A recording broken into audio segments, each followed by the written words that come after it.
تنگ آ کر اور اللہ جل جلالہ کے حکم کی اطاعت میں ان حضرات نے اپنے وطن کو چھوڑا، ہجرت کی اور مدینہ منورہ جا کر آباد ہوئے. تو وہاں نہ ان کی کوئی زمین تھی، نہ کوئی جائیداد تھی، نہ کوئی تجارت تھی، نہ کوئی روپیہ پیسہ تھا. تو جو حضرات مدینہ منورہ کے باشندے تھے انہیں انصار کہا جاتا ہے. انصار اسی وجہ سے کہتے ہیں کہ انصار کے معنی ہے مدد کرنے والے. تو انہوں نے مہاجرین کی مدد کی اور ایسے غیر معمولی ایثار کا معاملہ فرمایا جو شاید تاریخ میں کسی اور قوم نے کبھی کسی دوسروں کے ساتھ ایسا ایثار نہ کیا جیسا حضرات انصار نے مہاجرین کے لیے کیا. تو اسی دوران ایک مرتبہ انصار حضور اقدس صلی اللہ علیہ وسلم کی خدمت میں حاضر ہوئے اور آ کر عرض کیا کہ یا رسول اللہ، ہمارے کھجور کے باغات ہیں مدینہ منورہ سے اور ہمیں ان سے آمدنی ہوتی ہے. تو آپ ایسا کیجئے کہ جتنے کھجور کے باغات ہیں یہ سب ہمارے اور ہمارے مہاجر بھائیوں کے درمیان تقسیم کر دیجیے آدھے کہ باغ کا آدھا حصہ ہم مالک کا ہو اور آدھا کسی اور مہاجر صحابی کا ہو. اس طرح تقسیم فرما دیجیے تاکہ ہمارے مہاجر بھائیوں سے بھی جہاں پر زمین جائیداد ہو جائے. یہ پیشکش کی حضرات انصار نے مہاجرین کے لیے نبی کریم صلی اللہ علیہ وسلم. اللہ اور ہوا یہ تھا کہ حضور اقدس صلی اللہ علیہ وسلم نے ان تمام مہاجرین اور انصار کے درمیان مواخات قائم کر دی. یعنی ہر ایک مہاجر کو کسی انصاری کا بھائی بنا دیا. یہ تمہارے بھائی ہیں، یہ تمہارے بھائی ہیں، تمہارے بھائی ہیں.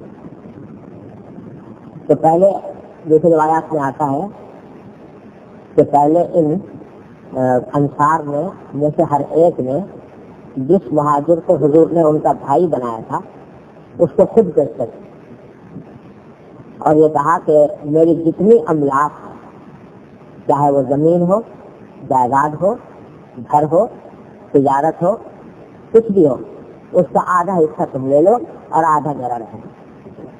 پہلے ان کو پیش کرو. یہاں تک کہ حضرت عبد الرحمن بن عوف رضی اللہ تعالیٰ عنہ جو مشہور عشرہ مبشرہ میں سے ہیں، بڑے صحابی ہیں، ان کی مواخات حضور اقدس صلی اللہ علیہ وسلم قائم کرتی تھی ایک انصاری صحابی تھے سعد بن ربیع رضی اللہ تعالیٰ عنہ، ان کے ساتھ.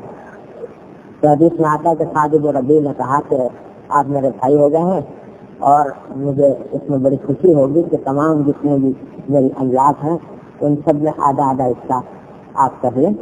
یہاں تک کہ یہ کہہ دیا کہ میری 2 بیویاں ہیں، تو ان میں سے جس کو آپ چاہیں اس کو میں طلاق دے دوں اور وہ آپ ان سے نکاح کریں. یہ کیسے انتخاب بھی اپنے اوپر نہیں رکھا، ان پر چھوڑا کہ دونوں میں سے جو آپ پسند کریں میں ان کو طلاق دے دوں اور آپ پھر ان سے نکاح کریں. حضرت عبد الرحمن بن عوف رضی اللہ تعالیٰ نے جواب میں کہا کہ اللہ تعالیٰ آپ کے تمام املاک میں برکت عطا فرمائے. تو میں آپ کی یہ پیشکش بڑی محبت کی پیشکش ہے، لیکن میں یہ چاہتا ہوں کہ آپ مجھے بازار کا راستہ بتا دیں اور میں بازار میں جا کر خود اپنے ہاتھ سے محنت کر کے کچھ کماؤں اور اس کو وہ اپنا ذریعہ روزگار کریں. اللہ. تو یہ پیشکش انہوں نے قبول نہیں کی. شکریہ کے ساتھ حضرت عبد الرحمن بن عوف نے فرما دیا کہ مجھے بس بازار کا پتہ بتا دیجیے. بازار گئے جا کر پھر اپنا تجارت شروع کی وہاں. تو جب انفرادی طور پر یہ حضرات نہیں مانے تو سب انصار مل کر حضور اقدس صلی اللہ علیہ وسلم کی خدمت میں آئے اور آ کر عرض کیا کہ رسول اللہ ہم اپنے ذاتی طور پر درخواست کر چکے ہیں اپنے بھائیوں سے، لیکن انہوں نے نہیں قبول کیا. اب آپ کر دیجیے گا کہ ہمارے سارے مخلصان جتنے ہیں کھجور کے باغات جو ہمارے بھائیوں کے درمیان تقسیم فرما دی۔ حضور اقدس نبی کریم صلی اللہ علیہ وسلم نے بھی جواب میں فرمایا قال اللہ، فرمایا نہیں، یہ ایسا نہیں ہوتا۔ اور یہ رسول کریم صلی اللہ علیہ وسلم کی حکمت ہے کہ آپ یہ چاہتے تھے کہ ایسا نہ ہو کہ انصار اس وقت بڑے ہمدردی اور مواصلات کے جذبے کے تحت یہ بات کہہ رہے ہیں، اور مہاجرین اگر اس کو قبول کریں تو ایسا نہ ہو کہ ان کے دل میں عمل کا جذبہ خشک پڑ جائے، کام کرنے کا جذبہ خشک پڑ جائے۔ اور ایک مومن کے لیے یہ بات ٹھیک نہیں کہ وہ اپنے ہاتھ پر ہاتھ رکھ کے بیٹھ جائے اور دوسرے کے مال پر تکیہ کرے۔ تو آپ نے اس پیشکش کو فرمایا کہ نہیں ایسا۔ تو جب دیکھا کہ نہ تو وہ مانتے ہیں اور نہ حضور اقدس صلی اللہ علیہ وسلم نے قبول فرمایا، تو انہوں نے کہا کہ اچھا یا رسول اللہ ایک اور ہم تجویز پیش کرتے ہیں، آپ اس کو قبول فرما لیجیے اور مہاجرین سے کہہ دیجیے کہ وہ اس کو قبول کر لیں۔ وہ یہ ہے کہ ہمارے جو باغات ہیں وہ ہماری ملکیت ہیں، تو ان حضرات سے کہہ دیجیے کہ وہ باغات میں کام کیا کریں، ہمارے باغات میں پانی دیا کریں اس کو، اور جیسا کہ آدمی اپنے کھیت کی اپنے باغ کی دیکھ بھال کرتا ہے تو یہ حضرات وہ جا کر دیکھ بھال کریں اور جو کچھ پھل آیا کرے گا پھر وہ ہم آپس میں تقسیم کر لیا کریں۔ تو پھر ان کو جو پھل ملے گا وہ ان کی اپنے محنت کا ملے گا، تو وہ محنت کریں گے اور وہاں پر باغات کے اندر کام کریں گے، پانی دیں گے، اس کا آبیاری کریں گے اور جو کچھ بھی اس کی خدمت ہوتی ہے وہ کریں گے۔ تو ان کو پھر یہ خیال نہیں ہوگا کہ ہمیں مفت میں پیسے مل رہے ہیں یا مفت میں پھل مل رہا ہے، یہ ان کی محنت کا ثمرہ ہوگا۔ تو آپ ان کو ایسا کر دیجیے کہ یہ محنت کریں اور محنت کرنے کے بعد جو پھل آئے گا وہ ہم آپس میں تقسیم کر لیا کریں گے آدھے آدھے۔ حضور اقدس صلی اللہ علیہ وسلم نے انصاری صحابہ کی جو پیشکش مہاجرین سے ذکر کی اور فرمایا کہ بھائی تمہارے بھائی یہ پیشکش کر رہے ہیں کہ اس طرح کر لیا کرو، تو اس پر مہاجر صحابہ نے فرمایا سمعنا واطعنا، کیا ہمیں منظور ہے، یہ ہم اس کے پر عمل کریں گے کہ ہم ان کے باغات میں جا کر کام کریں اور کام کرنے کے بعد جو پھل آئے گا وہ ہم آپس میں تقسیم کر لیا کریں، جیسے بٹائی کا معاملہ ہوتا ہے اس طرح کا معاملہ طے کر لیا۔ یہاں تو اس حدیث میں اتنا ہی مذکور ہے۔ ایک اور حدیث میں یہ آیا ہے کہ جب یہ معاملہ طے پا گیا اور حضور اقدس صلی اللہ علیہ وسلم نے منظور فرما لیا، صحابہ کرام نے بھی منظور کر لیا کہ ہم ان کے باغات میں جا کر کام کریں گے۔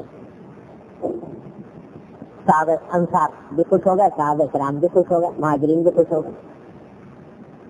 اب کچھ دنوں کے بعد بعض مہاجرین حضور اقدس صلی اللہ علیہ وسلم کی خدمت میں حاضر ہوئے اور آ کر عرض کیا کہ یا رسول اللہ، بات تو یہ طے ہوئی تھی کہ ہم ان کے باغات کی دیکھ بھال کیا کریں گے اور اس کو محنت کیا کریں گے، اس کا مطلب یہ تھا کہ یہ لوگ گھر بیٹھے اور ہم اس میں کام کریں اور پھر جب پھل آئے گا تو ہم آدھا آدھ تقسیم کریں گے، کیونکہ زمین ان کی ہے اور محنت ہماری ہے، تو آدھا آدھا تقسیم کرنے میں کوئی مذاکرہ نہیں تھا۔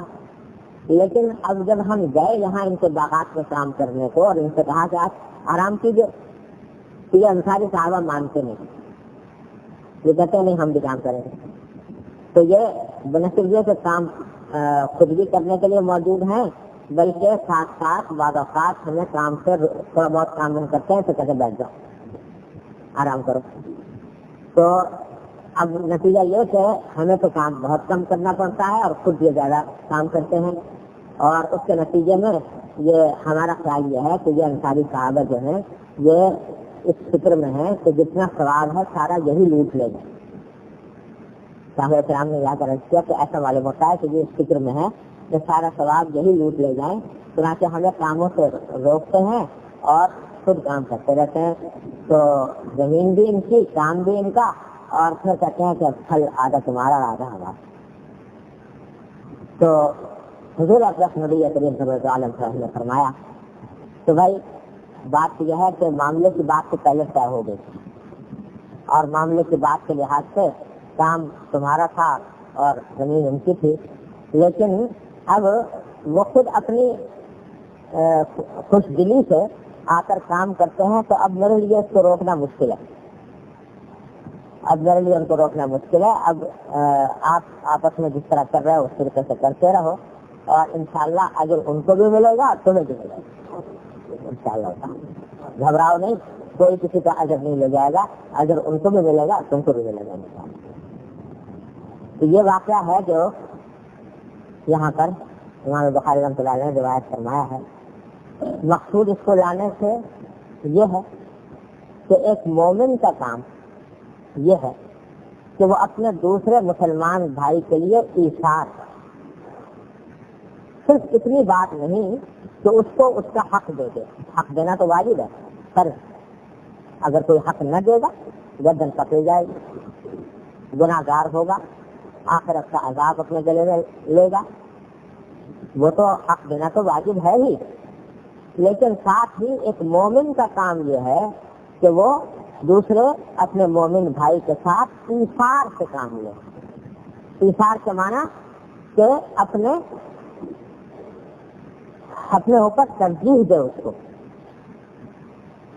یہ چاہے کہ اس کو فائدہ پہنچ جائے, چاہے میری یافت میں میری آمدنی میں کمی ہو جائے لیکن میرا بھائی خوش ہو اور میرے بھائی کو راحت پہنچ جائے.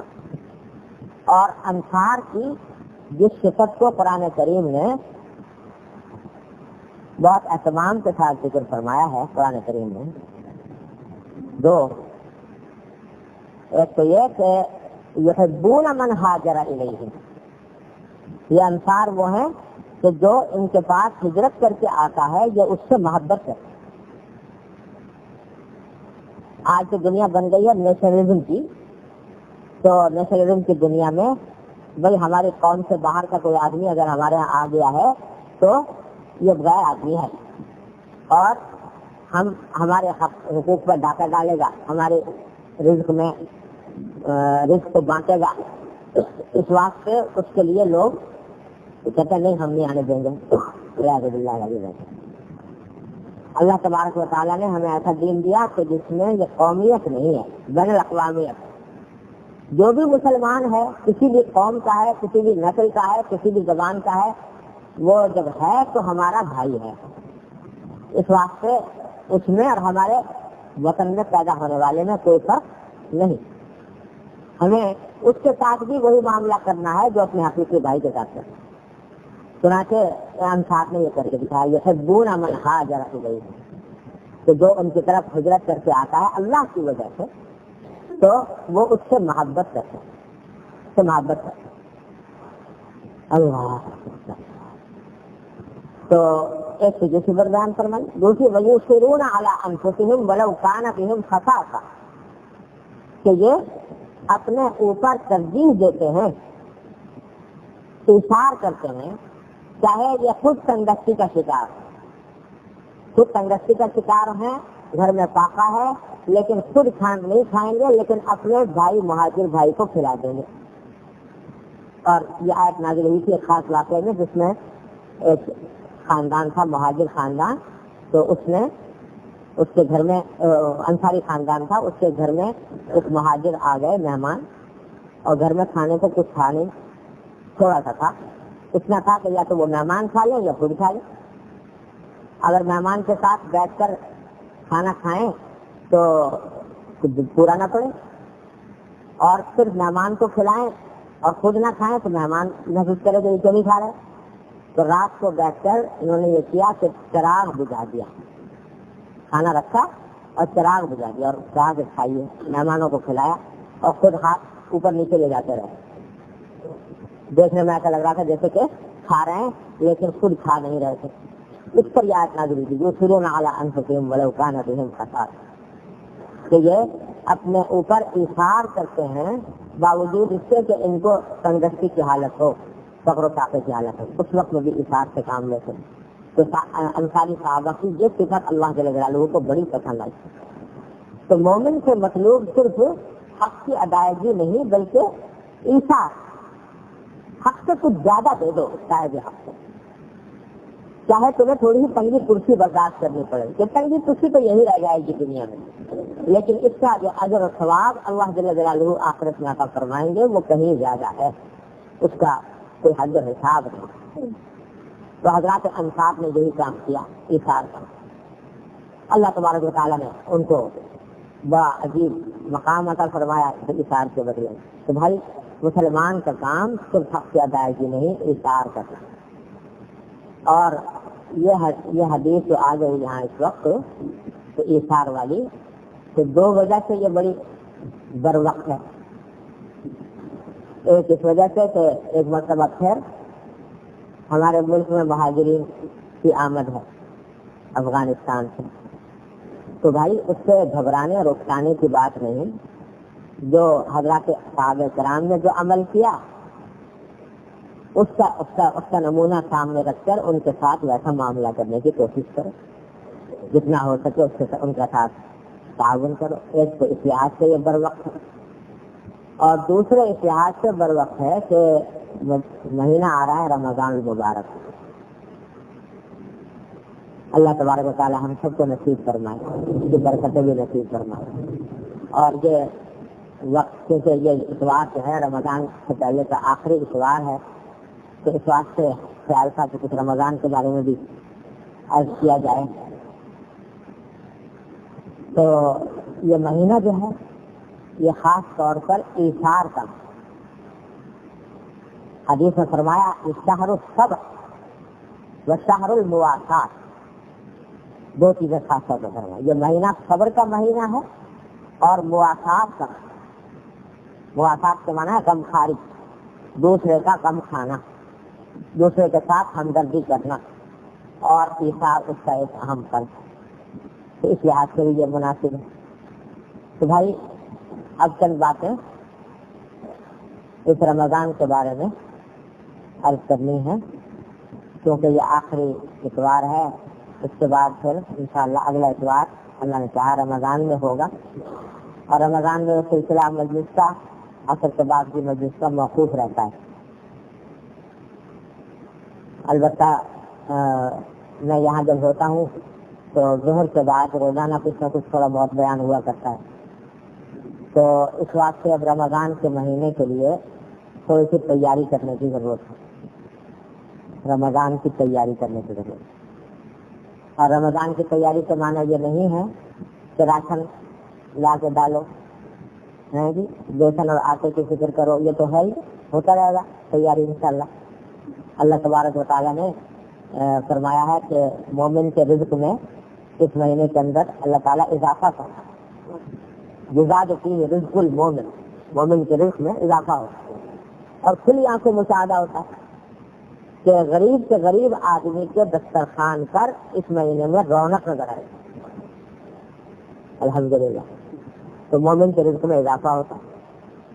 تو یہ تیاری تو اللہ تعالیٰ ہر ایک مسلمان کو سے کرائی لیتا ہے، لیکن اصل تیاری رمضان کی یہ ہے کہ یہ مہینہ اس مقصد کے لیے گزارا جائے جس مقصد کے لیے اللہ نے یہ مہینہ بنایا۔ یہ مہینہ بنایا جس مقصد کے لیے، اس مقصد کی فکر کی جائے، یہ ہے تیاری اصل کا مطلب۔ اللہ کس لیے بنایا اللہ نے یہ مہینہ؟ نام تو آپ سب جانتے ہیں مہینے کا ہے رمضان، ہے نا؟ اور یہ عربی کا لفظ ہے اصل میں رمضان۔ تو اس میں علماء کرام نے کلام کیا ہے کہ یہ وجہ تسمیہ کیا ہے، اس کے نام رمضان کیوں رکھا اس مہینے؟ تو ایک وجہ اس کی جو بیان کی ہے اور وہی زیادہ راجح ہے، وہ یہ کہ رمضان یرمزو عربی زبان میں کہتے ہیں کسی چیز کو جھلسا دینا، آگ میں جلا دینا۔ تو رمضان کے معنی ہوئے کہ وہ مہینہ کہ جس میں گناہ کو اللہ کے گناہوں کو اللہ تعالیٰ جھلسا کر جلا کر جھلسا دیتے ہیں۔ یہ مہینہ ایسا ہے جس میں مومن کے گناہ جل کر بھسم ہو جاتے ہیں۔ ترمز فیہ الذنوب، اس میں گناہوں کو جلا کر بھسم کر دیا جاتا ہے اللہ جل جلالہ کی طرف۔ تو مقصود کیا ہوا اس مہینے کا؟ مقصود ہوا گناہوں کو جلا دینا، بھسم کر دینا، اور گناہوں سے پاک صاف ہو جانا، یہ ہے مقصود۔ اور جب گناہوں سے آدمی پاک صاف ہو گیا تو پھر یہ سب سے بڑا مرتبہ ہے انسانیت کا، جس کو تقویٰ کہتے ہیں، وہ حاصل ہوگا۔ اسی لیے فرمایا قرآن کریم میں کہ یا ایھا الذین آمنوا کتب علیکم الصیام کما کتب علی الذین من قبلکم لعلکم تتقون، تمہارے اوپر روزے فرض کیے گئے ہیں جیسے کہ پہلے لوگوں پر فرض کیے گئے تھے، اور مقصد ان کا یہ ہے کہ تاکہ تم متقی بن جاؤ، تمہیں تقویٰ حاصل ہوگا۔ تو اس میں اللہ جل جلالہ نے بتا دیا مقصد رمضان کا کیا ہے، تقویٰ کا حصول، تقویٰ حاصل کرنا۔ تو بات صرف یہ نہیں ہے رمضان کی کہ روزہ رکھ لیا دن میں، رات میں تراویح کر لی، بات یہاں پر ختم نہیں ہوتی کہ صبح کو سحری کھا لی، رات کو سحری کر لی، اور رات کو پھر تراویح پڑھ لی اور اللہ اللہ خیر صلی اللہ، بات یہاں پر ختم نہیں ہوتی۔ در حقیقت یہ مہینہ جو ہے یہ بنایا ہے اللہ تبارک و تعالیٰ نے ایک تربیتی کورس کے طرف، یہ ٹریننگ کورس ہے جس سے گزارا جا رہا ہے ہر موقع کو، اور وجہ اس سے گزارنے کی یہ ہے کہ سال کے 11 مہینے ہم اور آپ الحمدللہ اللہ جل جلالہ کی توفیق ہے کہ کچھ نہ کچھ نماز وغیرہ کی توفیق ہو جاتی ہے، کچھ نہ کچھ عبادت کی، 5 وقت نماز پڑھ لی جیسی کیسی بھی پڑھی، اللہ کا کرم ہے، توفیق عطا فرما دی، کچھ ذکر تسبیح بھی کر لیا تھوڑا بہت، کچھ تلاوت بھی کر لی تھوڑی بہت، لیکن دیکھو 24 گھنٹے کے نظام الاوقات میں تو کتنا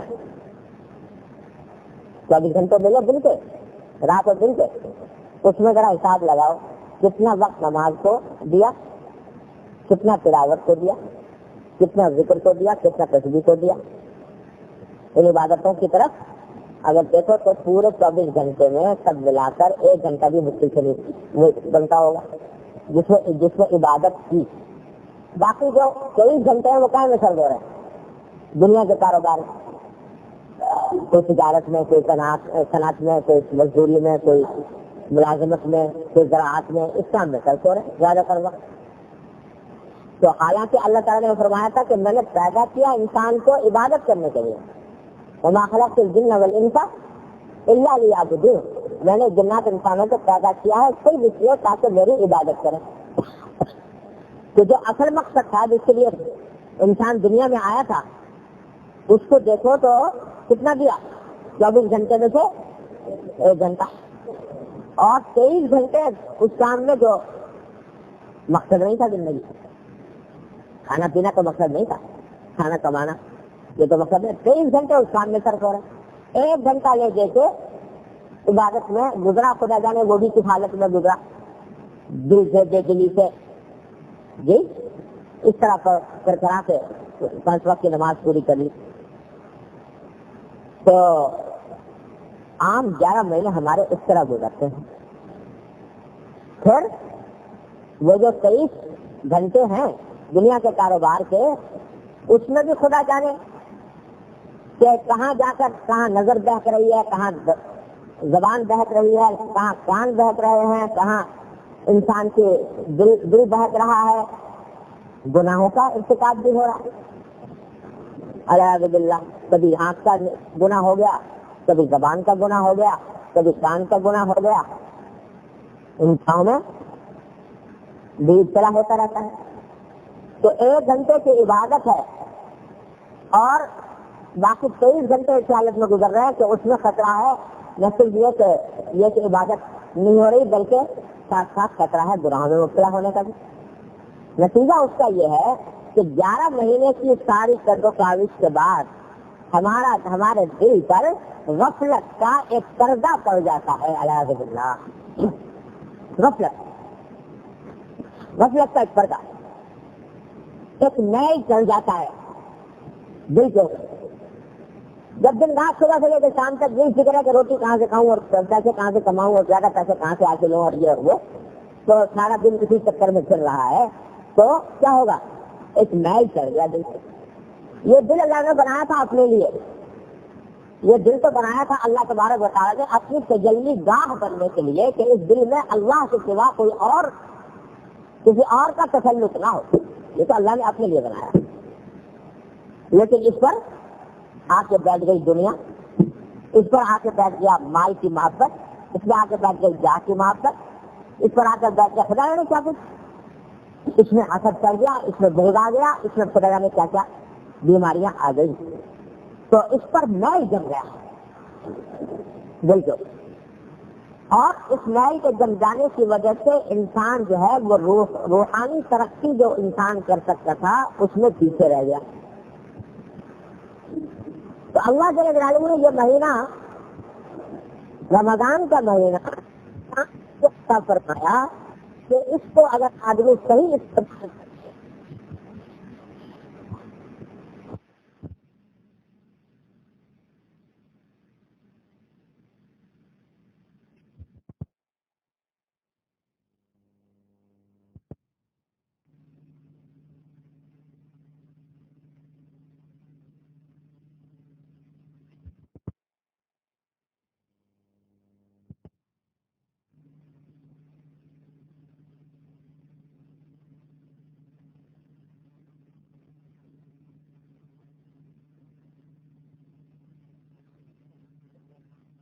غفلتوں کا اور دنیا داری کا اور مادہ پرستی کا, اس میل کو صاف کرنے کے لیے اللہ تبارک و تعالیٰ نے یہ مہینہ عطا کیا. اور جو گناہوں کے دلدر ہمارے اوپر چڑھ گئے ہیں ان کو صاف کرنے کے لیے اللہ نے کہا تو موضوع کی جنوب کا یہ کہ اس میں اس میل کو جو گناہ کا میل ہے اس کو جلا رہے ہیں اللہ تبارک و تعالیٰ, جلسا رہے ہیں اللہ تبارک و تعالیٰ. اور اللہ نے اس کو بنا دیا اس کام کے لیے کہ اس میں اللہ تعالیٰ مغفرت کے لیے بہانے تلاش کرنا. روزہ رکھ لو تو گناہ معاف ہے, اور تراویح پابندی سے پڑھ لو تو گناہ معاف ہے, اور فلاں وقت میں دعا قبول رد نہیں ہوتی, فلاں وقت میں دعا رد نہیں ہوتی.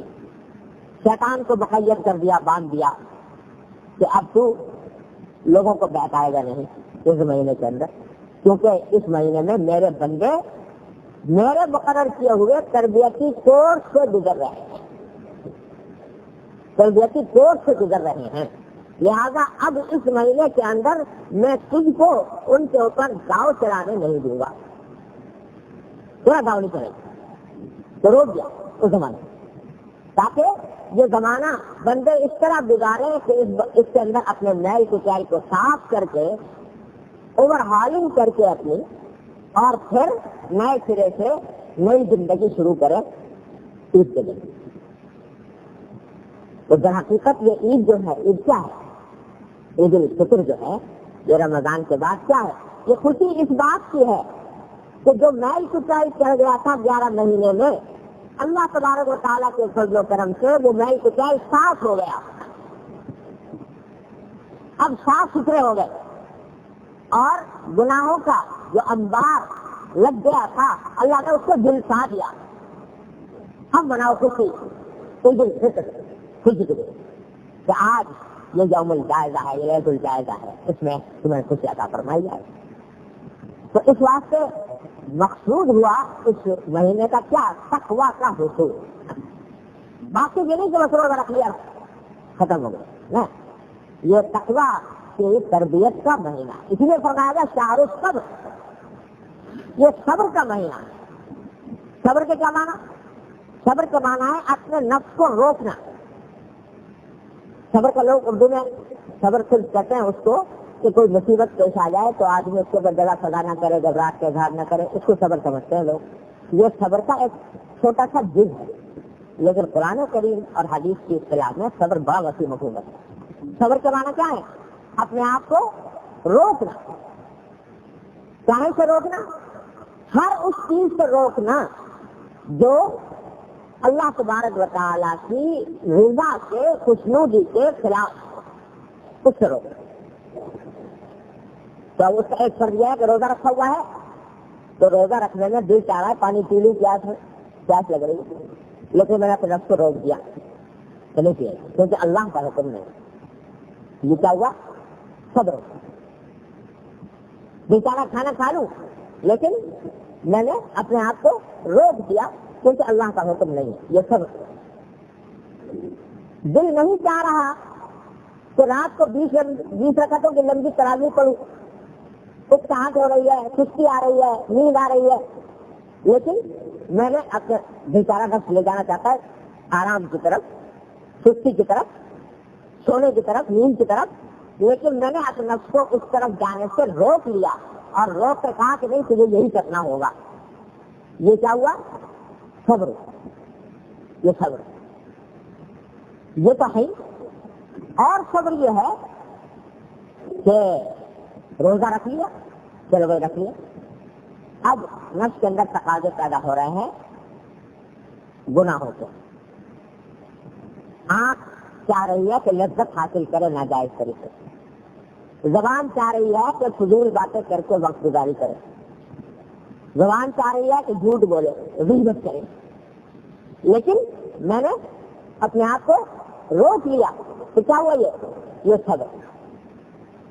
تو بھائی بات صرف یہ نہیں کہ کھانے سے رک گئے اور پینے سے رک گئے اور نفسانی خواہشات سے رک گئے, بلکہ جب تم نے حلال چیزوں کو چھوڑ دیا رمضان میں تو حرام چیزوں کو کیوں نہیں چھوڑ گئے؟ یہی معاملہ ہوگا کہ ایک شخص جو ہے وہ کھانے کو چھوڑ رہا ہے, کھانا حلال تھا کہ حرام تھا؟ حلال تھا, اس کو چھوڑ دیا اللہ کے ساتھ. پینا حلال تھا کہ حرام تھا؟ حلال تھا, اس کو چھوڑ دیا. اس کو تو جو چیزیں عام دنوں میں حلال تھی وہ تو چھوڑ دی, اور جو عام چیزوں میں دنوں میں بھی حرام تھی, جھوٹ بولنا, غیبت کرنا, کسی کا دل دکھانا, بد نظری کرنا, اس کو نہ چھوڑا. یہ کیسا روزہ ہوا کہ حلال چیزیں چھوڑ دی اور حرام نہ چھوڑ؟ الحمد للہ. تو وہ تو پھر روزہ صحیح معنی میں وہ روزہ نہ ہوا جو اللہ جل جلالہ کو مطلوب ہے, اس کے نتیجے میں تقویٰ حاصل ہے. تو رسول کریم صلی اللہ علیہ وسلم نے فرمایا کہ یہ شہر صبر ہے, صبر کا مہینہ ہے. تو اس کے معنی یہ ہے کہ اس میں مشق کرو, اپنے نفس کو روک دو, کھانے پینے سے نہیں بلکہ ہر گناہ سے, ہر ناجائز کام سے, ہر فضول کام, یہاں تک کہ فضولیات جو مباح ہیں لیکن کوئی خاص فائدہ نہیں, ان کو بھی چھوڑو.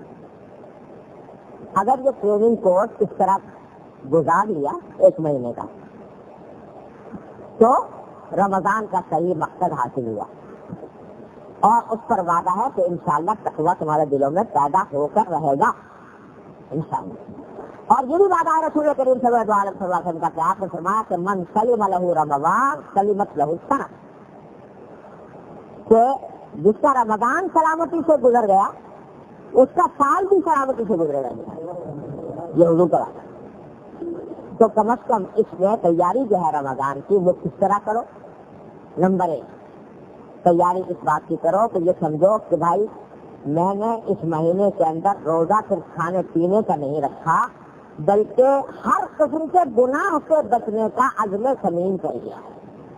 رمضان کے مہینے میں گناہ کے پاس نہیں جاؤں, آپ کسی غلط جگہ نہیں اٹھے گی, زبان سے کوئی غلط بات نہیں نکلے گی, جھوٹ, غیبت, براداری نہیں ہوگی, رشوت اور ناجائز ذرائع آمدنی اس کے قریب نہیں پھٹکوں گا, دھوکہ دہی, فریب دینا, ان سے اپنے آپ کا بچاؤں گا.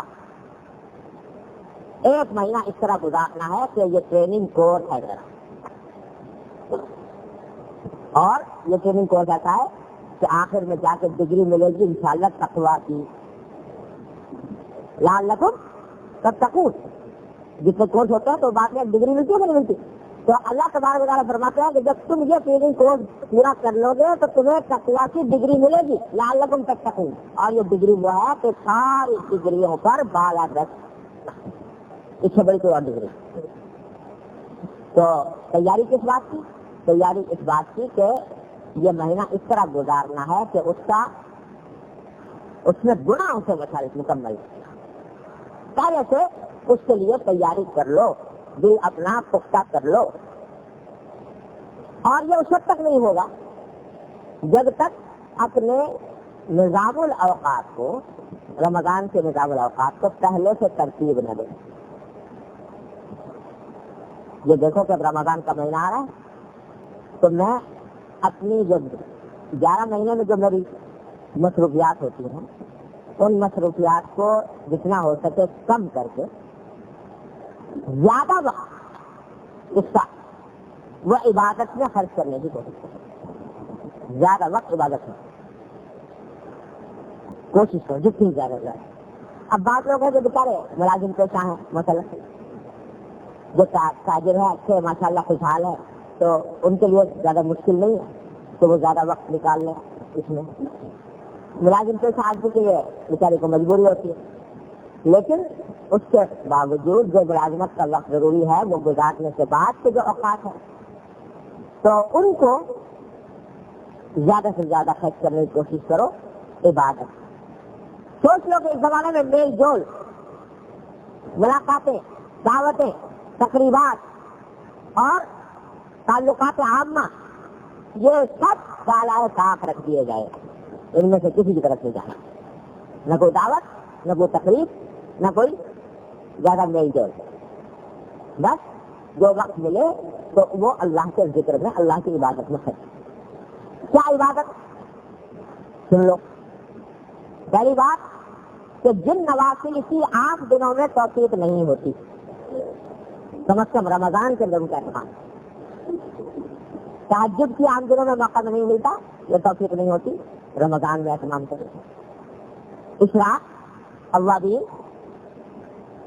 سات کی نمازیں جو عام دنوں کے اندر پڑھنے کا کی توفیق نہیں ہوتی کیا کر لو کہ رمضان کے مہینے میں کوئی دن اس سے خالی نہیں ہوگا. شہری میں اٹھتے ہی ہو کھانا کھانے کے لیے ذرا پہلے اٹھ جائے اور اٹھ کے اس میں 8 رکعتیں تہجد کی پڑھ لو.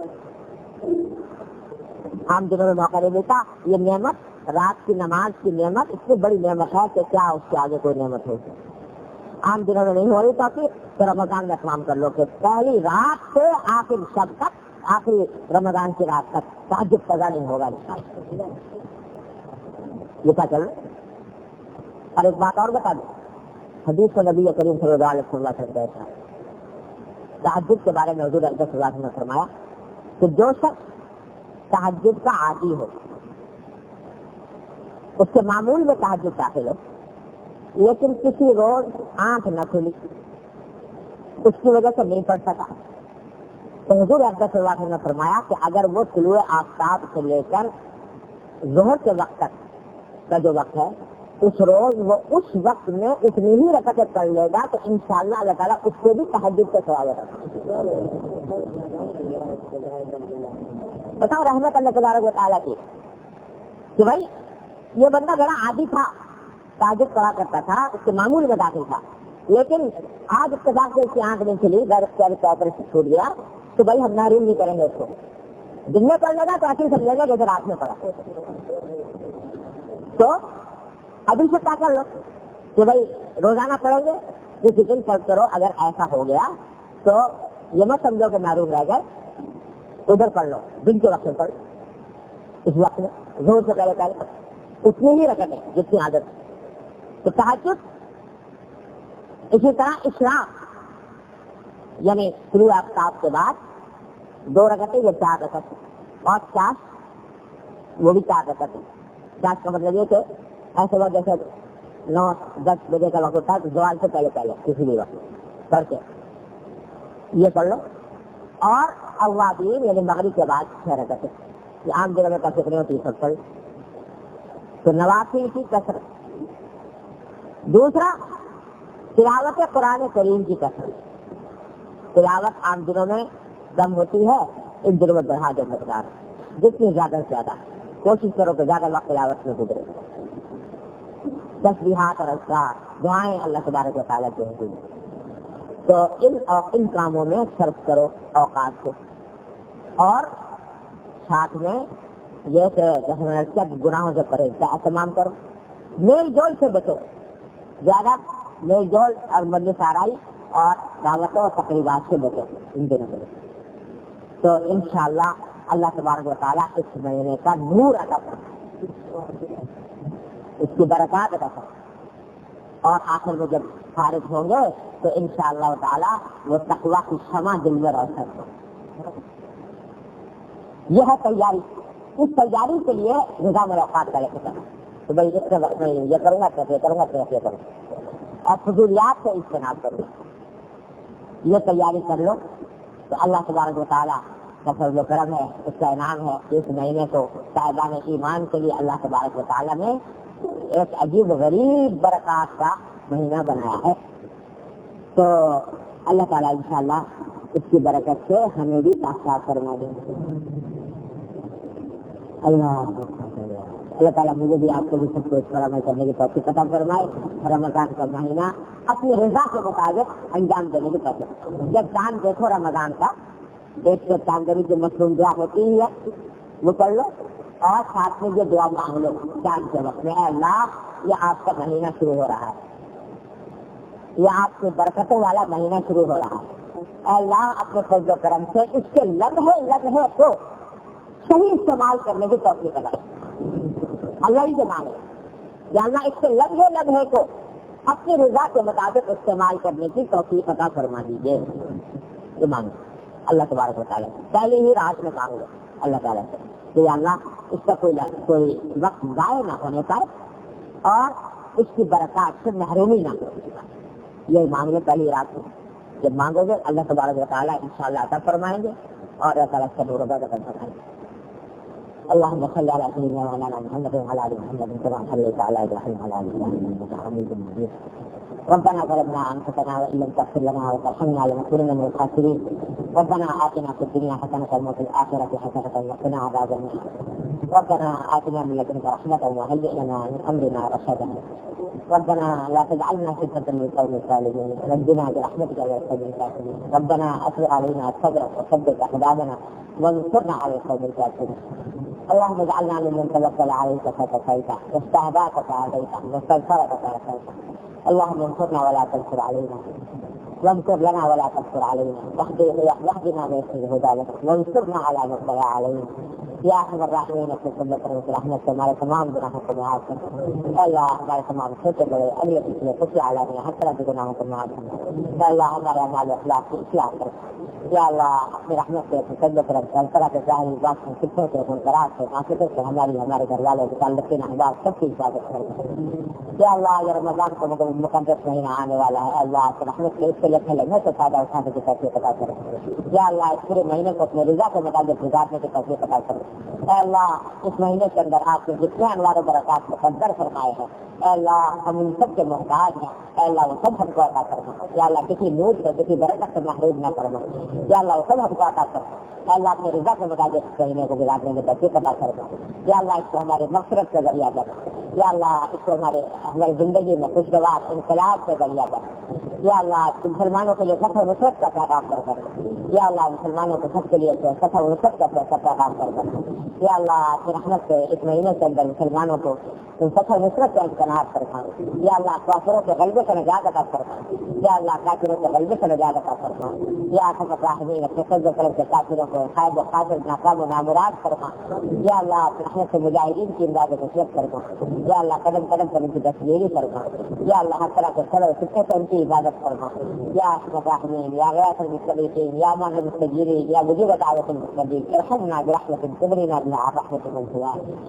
اللهم زدنا ولا تنقصنا واكرمنا ولا تهنا واعطنا ولا تحرمنا وآخرنا ولا تؤثر علينا وارضنا وارض عنا يا ارحم الراحمين وارضنا وارض عنا يا ارحم الراحمين. یا اللہ تمام حاضرین حاضرات کے تمام دائز مقاصد میں کامیابی عطا فرما. یا اللہ سب کی پریشانیوں کو دور کر, سب کی مشکلات کو آسان فرما. یا اللہ جن دل لوگوں نے ہم سے دعا کے لیے کہا ہے کہ ہم سب کی دلی مرادوں کو پورا کر دو. یا اللہ اس کی دلی مرادوں کو پورا کر دو. یا اللہ سب کی حاجات کو اپنے رحمت سے پورا کر دو. اللهم انا نسألك من خير ما سألك من عبدك ونبيك محمد صلى الله عليه وسلم ونعوذ بك من شر ما استعاذك من عبدك ونبيك محمد صلى الله عليه وسلم. ربنا تقبل منا انك انت السميع العليم وتب علينا انك انت التواب الرحيم. وصلى الله تعالى على خير خلقه محمد وآله وصحبه اجمعين آمين برحمتك. کسی صاحب نے وہ اخبار میں دے دیا اور ظاہر ہے کہ انہیں رات میں سے کوئی ہوگا جو یہاں پر آتے ہیں, تو میں یہ گزارش کرنا چاہتا ہوں کہ آئندہ کوئی اخبار میں چیز دینی ہے تو مجھ سے پہلے پوچھ کر اور منظوری لے کر اس کو دکھا کر دیا کرے. اس کے بغیر دینا ٹھیک نہیں. بعض اوقات استاد میں ہیر پھیر ہو جاتا ہے. اس کی